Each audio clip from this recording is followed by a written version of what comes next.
A gente começa essa podcast aqui, Passeio pela Memória. É um prazer, Sérgio, receber você, né? Você que tem uma vivência, tem uma experiência e tem uma memória. Eu acho que isso hoje em dia é uma bênção, né? E a gente está trocando ideia a respeito dessas coisas, né? Então a gente vai estar conversando a partir de hoje, vamos estar passeando pela memória e eu vou estar aqui te provocando para a gente lembrando como era, né, daquilo que você lembra, como são questões hoje em dia. Então seja bem-vindo, né, que nesse 2023 a gente consiga documentar esses momentos importantes da nossa vida e da vida que você lembra. Bom, primeiro eu queria agradecer pela oportunidade, não é? E a gente vai ficando mais antigo. Eu não me sinto velho, eu me sinto antigo. O que é a pessoa velha? A pessoa velha é aquela que está de bengala, não pode andar, não pode. A pessoa antiga é aquela que ainda pode falar sobre o passado, ainda tem a sua memória, vamos dizer, bastante ativa. E eu, apesar de estar chegando nos 87 anos daqui 60 dias, né, graças a Deus ainda tenho a memória ativa, bastante ativa, tanto a memória do trabalho como a memória, vamos dizer, da cidade, né? E é uma coisa que eu gosto muito de me lembrar da Sorocaba que eu vivi nos anos 40, né? Você sabe, Sérgio, essa semana a gente teve uma polêmica em âmbito nacional, uma MC, essas coisas novas que tem, né, a funkeira, não lembro se é pipoquinha, paçoquinha, mas enfim, ela disse alguma coisa do tipo, que foi assim, olha, os professores, coitados, ganham 5 mil reais, eu rebolo aqui, ganho 70 mil, algo desse jeito, e muita gente se ofendeu e tal, mas se for espremer, ela falou uma verdade, né, porque hoje há uma valorização desse tipo de comportamento, desse tipo de artista, vamos dizer, e o professor que você lembra tanto, e uma vez você me falou, por isso que eu estou te fazendo essa pergunta, de que o professor ele tinha o mesmo status do que o juiz de direito, é isso? Olha, não só do que juiz de direito, do que o prefeito. Né? Então, você tinha no professor, eu lembro do nome de todos os meus professores, eu lembro das madres do Colégio Santa Escolástica, quando eu fiz o primário eu fiz no Santa Escolástica. Eu lembro de Madre Judite, Madre Maura, olha só as coisas como vêm, né?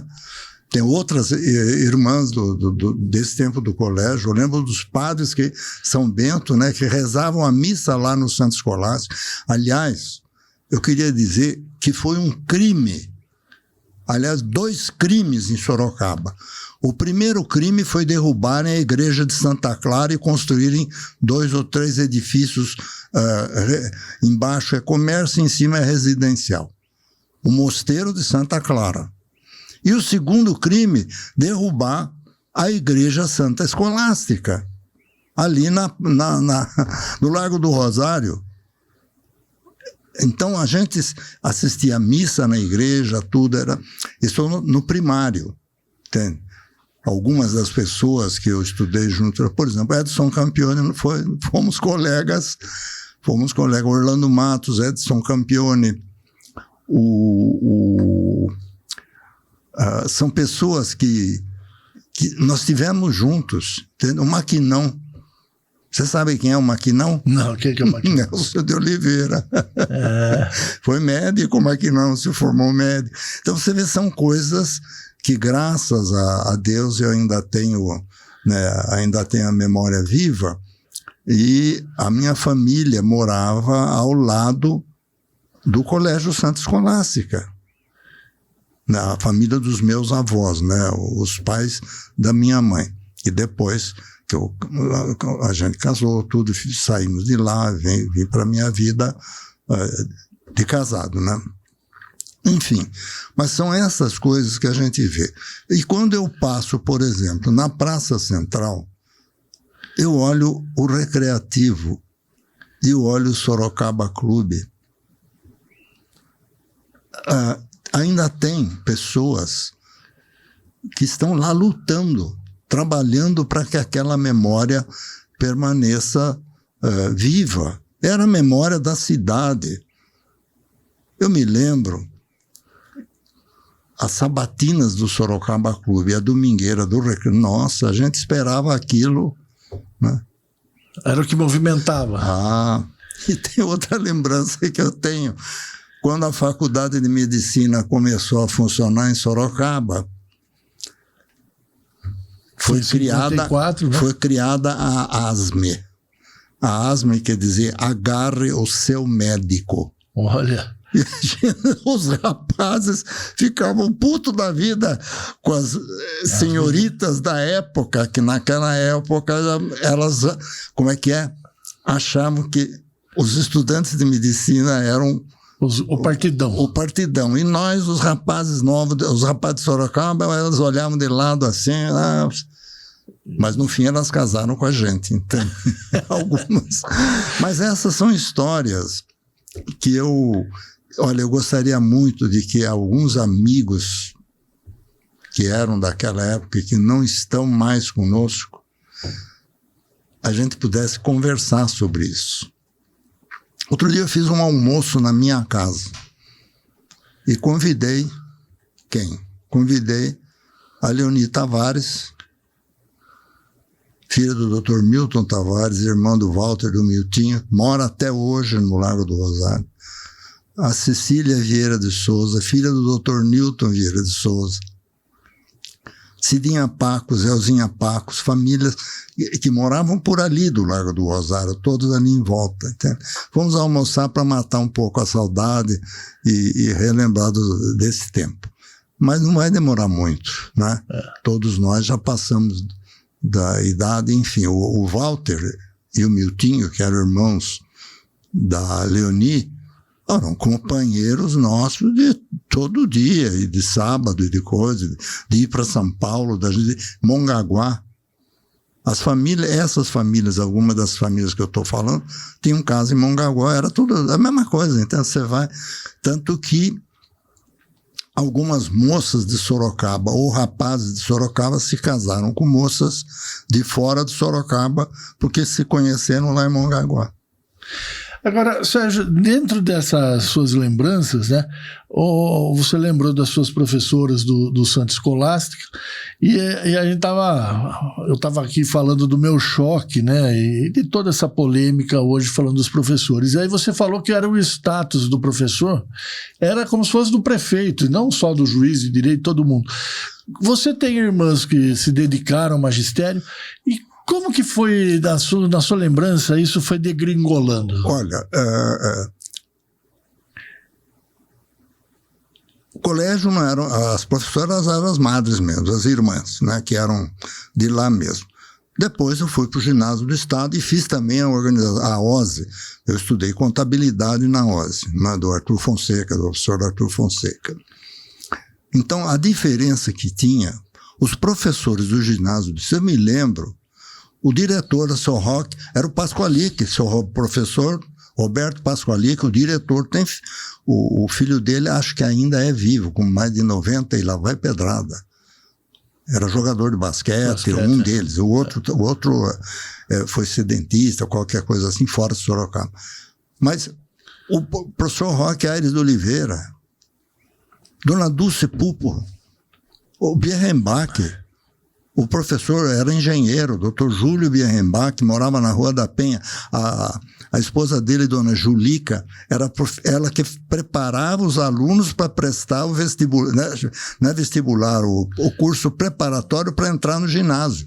Você saía do grupo escolar, você tinha que prestar exame para entrar no ginásio do Estado.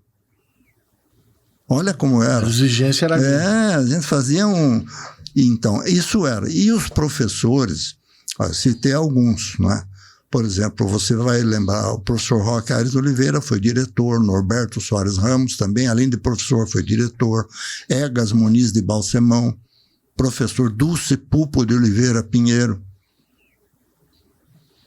O professor Birrenbach era professor o professor de matemática. Depois do Birrenbach veio que os filhos dele estão aqui em Sorocaba até hoje. Eu já relembro já do nome dele, entende? Quando ele veio, ele era novo. A professora de português, Ana Ferreira Leão. Professor de latim. No ginásio, a gente estudava latim. Professor Nunes dava aula de latim. Francês, inglês era a Dona Dulce. Francês era caramba, o nome também está me faltando. Mas já lembro já do professor. Então você veja como é que era, né? Geografia, já falei, história, né? A matemática. Educação física, a gente fazia educação física lá no ginásio. É uma realidade que ela foi se perdendo onde, na sua opinião, Sérgio? Eu acho o seguinte, né? Eu vivi, né? Senti isso. Vamos falar eu acho que até 1960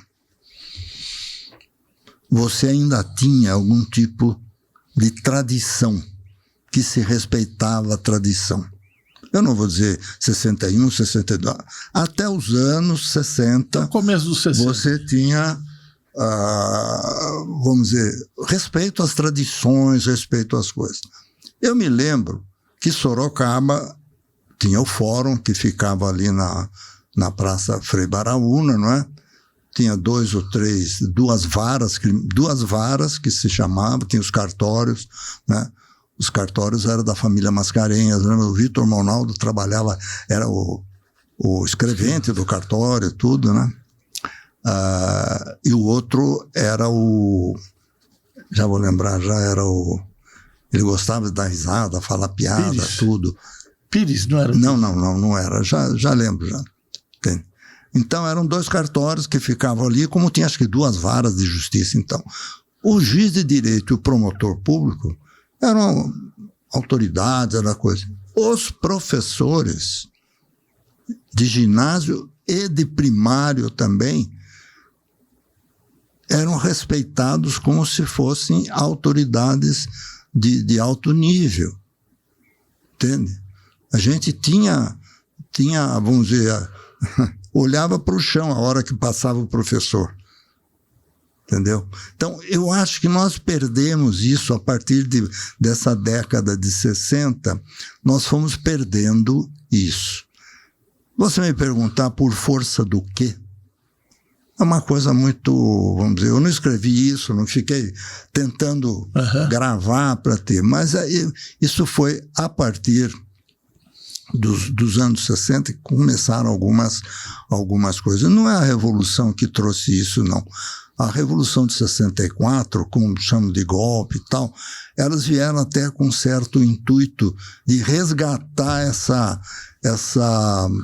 moral, essa coisa das pessoas terem responsabilidade. Mas depois, aqui a política se transformou, eu diria que a política se transformou num emprego. Essa é a diferença pelo que você me manda? A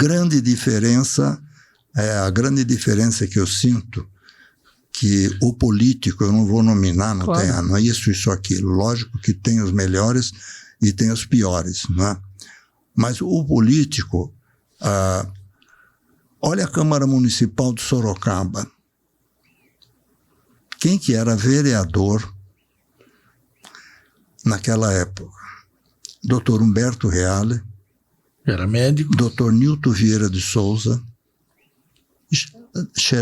Gustavo Xerepel. Era comerciante. Oronário Domingos dos Santos, que era mais conhecido como Leonardo Romão. Entende? Então eram pessoas que tinham a atividade delas e depois foram vereadores, não ganhavam nada para ser vereadores. Entende? Eles eram eleitos para ser vereadores, tudo, mas, enfim, era um outro tipo. E Sorocaba, vamos dizer, era menor, então você tinha uma outra vida, uma outra cobrança, não é? Eu não estou querendo dizer que o vereador de hoje seja pior. Não, não é isso, mas é diferente. É diferente, né? Você tem hoje vereadores muito bons aqui em Sorocaba, que trabalham, que fazem, né? Alguns deles a gente tem relacionamento pessoal, tudo, mas a gente percebe que existe a visão conjunta. Eu não estou falando do vereador A, B ou C, mas a visão conjunta é diferente da visão conjunta daquela época. E esse profissionalismo... Talvez seja porque o aumento populacional da cidade, a amplificação são pessoas que vieram para cá e não têm compromisso com Sorocaba, né? Não estou falando do vereador, estou falando da população. Porque a população de Sorocaba dos anos 50, 60 tinha um compromisso por tradição de família A, família B, toda aquela coisa. Hoje você não tem mais essa vida, vamos dizer assim. E isso, obviamente, transforma a vida política da cidade, como transforma outras coisas, né? A gente está focando nossas lembranças, né? Nosso passeio pelas lembranças com a educação. Queria voltar um pouco nisso. Você, vindo para cá, passou em frente à OSE e viu lá uma fila de carros, né, dos pais indo buscar os filhos. Como que era na sua época? Seu pai ia te buscar de carros? Ele já era concessionário? Já papai tinha carro. Como é? Antigamente, o senhor Abrão Reze é um homem que pode. Porque... Como o Dr. Milton Tavares era um homem que pode, como mais essas pessoas, né? Claro. A gente chamava a pessoa que pode. Eu não falava rico, não, a pessoa que pode. Não vinha buscar o filho na escola. Ou eu ia a pé para casa, ou eu ia de bonde. A gente saía do ginásio do Estado. Bom, primeiro, eu saía da minha casa no Largo do Rosário, pegava o bonde. Ainda não tinha o ônibus, depois que fizeram a linha de ônibus municipal. Pegava o bonde e o bonde subia pela Rua Álvaro Soares, Rua 7, Rua Benedito Pires, Rua da Penha, ia embora. Chegava na metade da Rua da Penha, ali bem para cima, ele parava, esperava vir o outro que descia. Depois que o outro passava, ele subia, ele vinha até o Largo 9 de Julho, onde tem até hoje aquela casinha que ali era mitório. Mas tá fechado. A arte inovou, né? Está fechado porque não quer, senão vão destruir aquilo, né? Já viu. Mas era ali, a gente descia ali, depois ia a pé até o ginásio. O bonde, que entrava de frente para General Carneiro, naquele tempo a General Carneiro não tinha calçamento, era terra.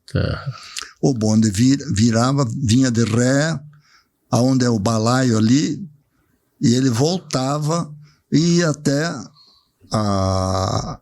onde morava, no bairro dos Espanhóis, da Rua dos Morros, lá em cima. Vila Hortência, lá em cima. Lá em cima. Lá ele fazia o mesmo caminho, ida e volta. Então, essa era uma Sorocaba. Depois veio a linha de ônibus, também a gente acabava usando. Então, os pais não iam na porta da escola para pegar os filhos. Entende? Olha que coisa interessante. Eu me lembro o ginásio, o Santa Escolástica, a escola Santa Escolástica, que era eu, morava ao lado, tinha um policial, na época não era Força Pública, não era PM, era Força Pública, mas não era ele, era um guarda civil, aqueles que se vestiam de azul, farda azul, ficava ali para esperar as moças, as meninas, né, moças não, meninas, para atravessar a rua, como é caramba. Souza Pereira. Então era isso. Era a Sorocaba. A gente brincava, olha, eu, minhas irmãs, que moravam ali, todas aquelas casas. O Dr. Milton Tavares tinha um conjunto de casas que morava uma porção de pessoas ali, né? Paulo Pereira Fiuza, o Jardine, né? Depois era dentista, mas foi Coronel Jardine por causa da PM, que ele era dentista lá da PM. o Renato Guimarães, a família do Renato Guimarães, né? Do lado de cá morava a família do doutor Elvídio Rosa, entende? Até há pouco tempo as casas estavam ali, não é? Agora, Sérgio, essa realidade, na sua opinião, né? Você tem essa lembrança tão forte. Você estava ali, quer dizer, como disse você, seu pai, né, outros pais podiam ter um carro, né, mas falou, viu, a vida não é assim. A vida tem que ser vivida. Vai lá, você vai a pé, você vai andar como todo mundo, etc. e tal. Hoje não é assim. Você acha que essa diferenciação, ela provoca o que na sociedade? Bom, a primeira coisa que as mulheres que dirigiam o automóvel em Sorocaba eram 3. Dona Isa Estilitano, que era esposa do Dr. Mário Inglês de Souza, era a Fogaça, o marido dela tinha uma farmácia na Comendador Wetter, era muito amiga da minha mãe, família Fogaça, ela era. E a esposa de um médico, que eu não estou lembrando o nome, que ele morava, o consultório médico dele, eu já vou lembrar o nome, era na rua Coronel Benedito Pires, um pouquinho para cima, onde era a loja Saturno, da família De Santos. Era consultório médico dele, já vou lembrar já o nome. Eram as 3 mulheres que dirigiam o automóvel em Sorocaba naquele tempo. Olha a diferença de hoje. Então, você me perguntou, né? Por quê? Porque houve uma evolução na vida da mulher, no comportamento dela perante a sociedade, perante tudo, né? Perante os filhos. A mulher era mais, vamos chamar assim, era mais reclusa, né? E a partir de um determinado momento em que as mulheres estudaram, se formaram professoras, foram médicas, a faculdade de medicina que veio aqui em 1950, olha quantas moças de Sorocaba que se formaram médicas. Sorocaba não tinha médica antes da faculdade vir para cá. Então, olha para você ver. Então, é uma evolução dos tempos, né? É uma coisa que, naturalmente, não é que a mulher não podia, não devia, é que não havia condições para a mulher, vamos dizer, ter uma atividade maior do que aquela atividade que era de, no máximo, ser professora. Agora, Sérgio, e essa questão de você ali, né, filho de alguém que podia estava andando no bonde, que é um transporte público. Hoje, né, as pessoas que podem, elas estão indo lá, como você viu, buscar na escola. Esse filho não está andando no transporte público. Você acha que essa não convívio que o ônibus, o bonde permitia, o que causa na sociedade? Começa que não é 100% da juventude que os pais vão buscar. São algumas, vamos dizer, algumas escolas que você pode dimensionar e dizer, bom, ali eles vão tal. Fora, por exemplo, as escolas que estão fora do centro da cidade, que estão lá fora, nos bairros, tudo, já tem uma coisa diferente do que é hoje. Muitos também vão por ônibus, volta de ônibus. E agora também tem transporte público escolar para fazer isso daí. São coisas que naquele tempo não existia. O que é isso? Como é que houve essa evolução? Essa evolução foi a partir da escolaridade, primeiro ponto, tá certo? Eu me lembro que quem era médico em Sorocaba, eu me lembro de todos eles, todos os nomes. Quem era engenheiro em Sorocaba, mesma coisa. Hoje, você não consegue botar num livro de 200 páginas quem é médico, quem é engenheiro, entende? Então é uma, vamos dizer, uma evolução dos tempos. Como é que aconteceu isso? Essa evolução se dá pelo crescimento populacional, o crescimento da cidade, a ampliação da participação da indústria, do comércio, da atividade empresarial na cidade, que quando as pessoas crescem, vão podendo comprar, precisa ter quem forneça, né? O outro tem que fabricar, enfim, isso aí é uma evolução, é um ciclo de evolução que ele vem por si próprio. Mas naquela época, o que eu quero dizer é o seguinte, você estava no bonde, você não estava só com os amigos seus que podiam, vamos dizer assim, você estava com as pessoas também que eram os operários, com aquele... E hoje, essa evolução, vamos dizer assim, elimina você falou isso. uma coisa muito... Olha, veio agora na memória. Você sabia que o pessoal que trabalhava nas olha só, oficinas da Estrada de Ferro Sorocabana, elas eram ali perto da minha casa, perto da estação, ali na Largo do Líder, ali e tal. Apitava. Eles saíam, iam a pé. Eu tinha um tio que morava na Vila Amélia. Ele saía dali e ia a pé até a casa dele para almoçar e voltava. Era aquela fila de pessoas saindo. Alguns, um ou outro levava uma marmita ou qualquer coisa, mas saíam, era uma fila de pessoas. Aí, também a fábrica São Paulo, da Companhia Nacional de Estamparia, a Santo Antônio. As pessoas não almoçavam lá, tocavam coisa, tinham o tempo do almoço, iam para casa, almoçavam e voltavam a trabalhar. Então as pessoas moravam, eu não diria ao lado, mas nas proximidades de onde trabalhava. Essa era uma condição de vida daquela época, que hoje não existe mais isso. Hoje não. Já há muito tempo essas coisas se modificaram. Entende? Quem é que tinha automóvel? Eu falei das mulheres que dirigiam automóvel. 3 em Sorocaba. E quem era... Os homens que tinham automóvel em Sorocaba.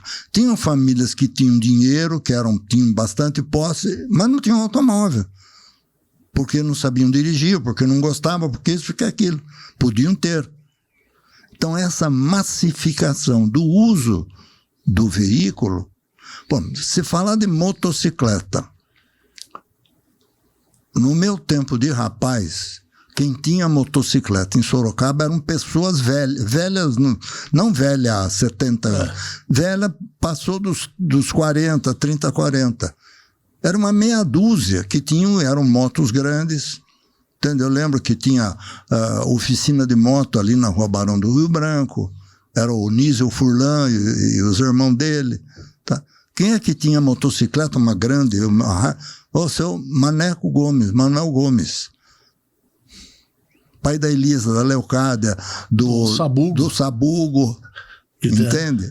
Ele tinha seu maneco, moto grande. Então não tinha rapaziada com motocicleta. Olha o que aconteceu. Hoje, velho não anda de moto. Hoje quem anda de moto é rapaziada e, inclusive, usando para trabalho, para entrega, para isso, para aquilo. Essas mudanças que vieram ocorrendo por força dessa é uma evolução, vamos chamar assim. Tá? Eu não chamo de mudança, mas é uma evolução de uma coisa que já existia e foi evoluindo. É a mesma coisa o caso do automóvel. O automóvel passou a ter mais popularidade, assim, as pessoas e tal, a partir dos anos 50, aonde no Brasil, porque antigamente você só podia importar. Quem que passou a fabricar automóveis no Brasil nesse período? Primeiro foi a Vemag, que ela produzia os carros pequenos, chamado DKV Vemag. Eram carros alemães produzidos pela Auto Union, empresa alemã. E aqui, por que DKV? Vemag são os brasileiros que eram donos da fábrica, e DKV era a sigla de Das kleine Wunder, a Pequena Maravilha. Ele era um carro pequeno, que maior sucesso na Europa, na Alemanha também, isso foi junto com o Fusca, mas chamava DKV, Das kleine Wunder, a Pequena Maravilha. Olha só. Usaram a coisa alemã. E o Volkswagen, a partir de 1950, 51, 50, 49, 50, começou a ser importado. Então, a vinda desse tipo de veículo mudou. Por que esses carros? Porque a General Motors não fazia pequenas maravilhas. A General Motors tinha o Chevrolet, que era um carro enorme, o sedã, 4 portas, carro de grande, família, tal. A Ford, a mesma coisa. Então, vamos dizer, a possibilidade... Tinha uma marca chamada Studebaker. Eram carros, carros grandes, entende? Então, mas exatamente por ser grande, por ter custo maior de aquisição. Era para um nicho pequeno. Para um nicho pequeno. Quando começou a vir os Das Kleinwander aí, e os Volkswagen, os Volks, por que chama Volkswagen? O carro do povo. Carro do povo. O seu Hitler, quando quis produzir lá, ele queria que o povo tivesse, vamos dizer, acesso a esse tipo de condução. Então, essas mudanças que ocorreram, né? Aí você me pergunta, por que tiraram o bonde? É uma coisa interessante. O bonde não era problema. Tanto que não era problema que você vai na Europa... Está lá ele. Está lá o bonde. Mas sabemos lá, né? Aí foi criada uma empresa de ônibus, e a empresa... a coisa como é que funciona no Brasil. Os empresários do ramo de ônibus, nossa, mas pelo amor de Deus, o bonde atrapalha o trânsito, o bonde não sai do trilho. E começou isso, veio. Quando, na verdade, era uma questão mais de mercado. Agora, você... Não vamos entrar nessa discussão. Hoje nesse passeio pela memória, a gente está entendendo um pouco como que é isso, que as transformações, essa evolução da sociedade. E você falou uma coisa que eu nunca tinha parado para pensar, que de fato eu acho que ela é determinante para determinadas formas como a gente age hoje em dia. Quer dizer, a gente tinha um tipo de carro que era para um grupo muito pequeno. E quando traz um carro acessível a mais gente, né, as pessoas elas deixam o transporte público de lá, deixam de andar a pé, deixam, enfim, de ter um comportamento que tinham e passam, né, a ter um comportamento a partir dessa possibilidade de, olha, vou para onde eu quero. Mas não é só isso, não é só isso. Porque você vê que ainda existe o ônibus. Sim. Você tem o ônibus urbano aqui, o urbano, e você tem o ônibus transurbano, que é o que viaja. E uma das coisas que eu me lembro perfeitamente bem, a gente pegava o trem na estrada de ferro Sorocabana, aqui na estação, e esse trem vinha de Prudente. Eu uma vez fui visitar a minha tia, que era professora em Presidente Bernardes. Eu peguei o trem em Sorocaba, o noturno, e fui até Bernardes. Olha só. Mas você também, esse que vinha de lá, depois tinha alguns no Ouro Branco, Ouro Verde, eram trens mais chiques. Sorocaba, São Paulo. Lotava, ia lotado a estação. O ônibus veio a partir de 1954, 55, 56, mas o trem deixava você na praça, na estação Júlio Prestes, em São Paulo. De lá você pegava um táxi, pegava um bonde, pegava coisa, ia fazer o que você tinha que fazer. Eu fiz isso, eu pegava o trem às 6, 7 horas da manhã aqui, chegava às 8h30, 9 horas, estava em São Paulo. Eu ia fazer o que eu tinha que ir lá em São Bernardo, pegava um ônibus para ir em São Bernardo, aí voltava, às vezes eu voltava de carro, porque naquele tempo a gente trazia o carro rodando, né? A gente o carro não vinha na cegonha. A gente vinha rodando. Ou então eu vinha, ficava ali no centro, porque São Paulo era o centro, você ficava Praça Dom Pedro, a Estação da Luz, as estações ali, a Duque de Caxias, né, a Praça da República, tudo a gente fazia a pé. Naquele tempo. Que é impensável hoje. Não, você podia andar a pé em São Paulo, sem problema de segurança física. Então, o que eu estou contando é o seguinte: existia o trem que ia para São Paulo, era uma maravilha. Pega o seu carro hoje, às 8h30, 9 horas da manhã, pega Castelo Branco e vai para São Paulo para você ver a ida e a vinda nesse horário. Você fala, bom, mas depois não tem problema. Mas aí veja, quando você voltar, para você ver o volume de trânsito rodoviário, os ônibus. Eu não viajo mais de ônibus para São Paulo, porque não. O que é que eu vou fazer? Eu vou ficar preso, porque lá em São Paulo também eu não tenho. E eu ia muitas e muitas vezes, ia de trem e voltava de trem. E para Mongaguá, como é que a gente ia para Mongaguá? Tinha que ir para São Paulo. A gente não, a gente pegava o trem aqui em Sorocaba e ia até Mairinque. Aí Mairinque a gente pegava o trem do ramal Santos. O ramal que ia para o litoral, para Santos. Entende? Esse trem vinha de Campinas. Ainda tem os trilhos todos aí, você pode ver. Vinha de Campinas, vinha até Mairinque, alguns iam para Santos, outros iam para São Paulo. Ou então, como Campinas para São Paulo era mais fácil, já ia direto por lá. Mas você pegava, descia em Mailasque e pegava o trem que ia até a Santo Juquiá. A gente descia lá em Samaritá, vinha um trem de Santos para Juquiá. E esse trem de Mairinque Santos, ele ia até Santos, mas eu não ia até Santos. Eu descia em Samaritá, pegava o trem que vinha de Santos e ia para Juquiá. E descia em Mongaguá. A estação de Mongaguá, nossa, tinha estação. Era o único lugar que tinha luz elétrica e telefone. Mongaguá era a estação de trem. Depois, com a evolução da coisa e tal. Então a gente ia. 1946. Olha só. Aí depois meu pai comprou uma casa, aliás, foi gozado porque nós vendíamos caminhões, né? Aí papai deu um caminhão, o dono da casa fazia transporte, e ele deu a casa para pagar o caminhão. Entende? E meu pai reformou e arrumou. Aí, por que fizemos isso?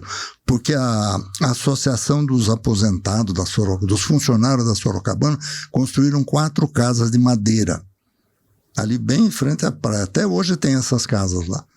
Entende? Então, chamou. Você é um dos que ajudou a transformar Mongaguá na praia do Sorocabana? Não fui eu, não fui absolutamente, mas era esse pessoal. Não, mas eu era menino, tinha 10 anos, que isso. Mas seu pai? Não, mas olha, tinha o seu Zamur. Olha só, lembrei agora.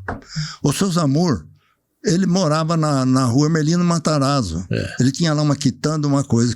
O seu Zamur comprou um caminhão do meu pai, não era caminhão, uma caminhonete, transformou, fez aquilo numa perua de madeira. O seu Zamur levava as pessoas para passear Aparecida do Norte. As pessoas pegavam sábado de manhã, seu Zamur levava 7, 8, 10 pessoas até Aparecida do Norte. Trazia e voltava. Levava até, eu me lembro que tinha o padre de Tambaú, que era milagroso, não sei o quê. Levava para Tambaú. E o seu Zamur também levava a turma para a praia. Ele tinha casa, ele construiu uma casa bem na avenida principal ali e tal. Mas era assim, era uma vida, uma coisa bem... Minha mãe ia para a praia, a gente levava um caminhão com tudo, porque não podia deixar lá roupa, essas coisas, porque a roupa embolorava tudo. Então você trazia geladeira, não podia deixar alguma coisa na geladeira. Então, Papai mandava, vamos para a praia? Vamos. A gente ficava janeiro e fevereiro lá. Olha só. Vai um caminhão e leva tudo o que precisa. Levava colchão, a cama ficava, mas o colchão vinha de volta. Roupa de cama, colchão, tudo isso. Levava o colchão e a comida, que lá também não tinha supermercado, nada, tudo coisa. Então a gente levava tudo.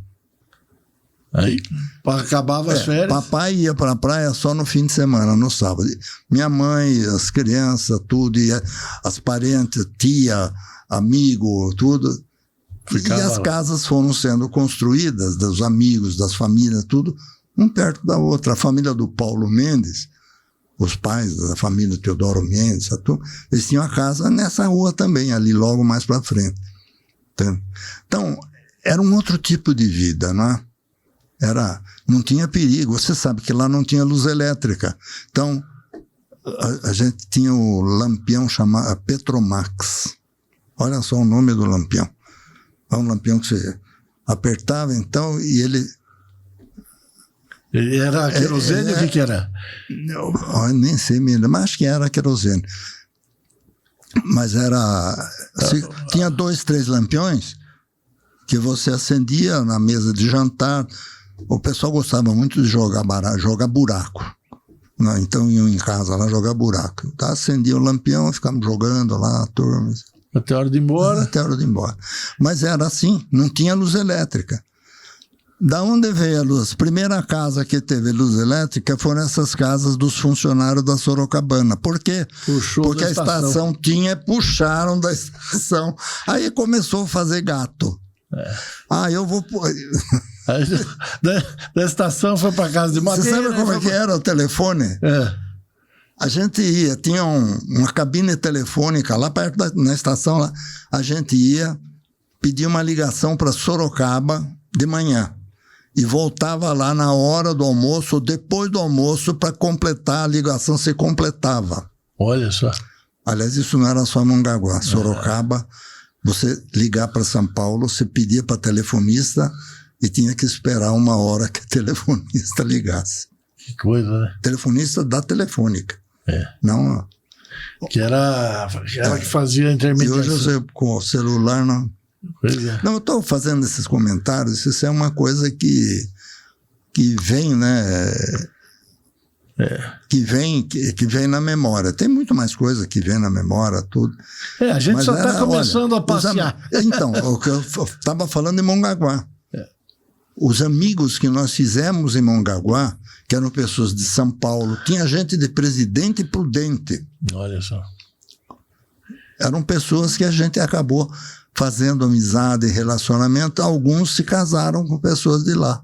Olha aí. Conheceram Mongaguá, acabaram se casando. É isso. Sérgio, olha, acho que esse primeiro passeio a gente conseguiu ter uma ideia, né, de como que a gente vai conduzir aqui essas lembranças. Eu acho que é uma honra, né, poder ter você partilhando isso com cada um que está assistindo a gente, porque a gente consegue estabelecer conexões para a gente entender, né, como que a gente tá na vida como a gente tem hoje. Obrigado. Semana que vem a gente volta com o 2º episódio. Eu que agradeço a oportunidade e a tal história. Se você me deixar ficar falando, aí eu vou puxando coisas. E é isso que a gente vai fazer. Me ajuda para eu não falar bobagem aqui. Não falou nenhuma. Falar alguma intimidade, alguma coisa que não devia contar. Aí a gente corta. Você corta, por favor. Tá? Pode deixar. Obrigado, tá Sérgio. Não por isso. Obrigado você que acompanhou a gente, né? Semana que vem a gente volta com o 2º episódio do Passeio pela Memória. Tchau, tchau. Até lá.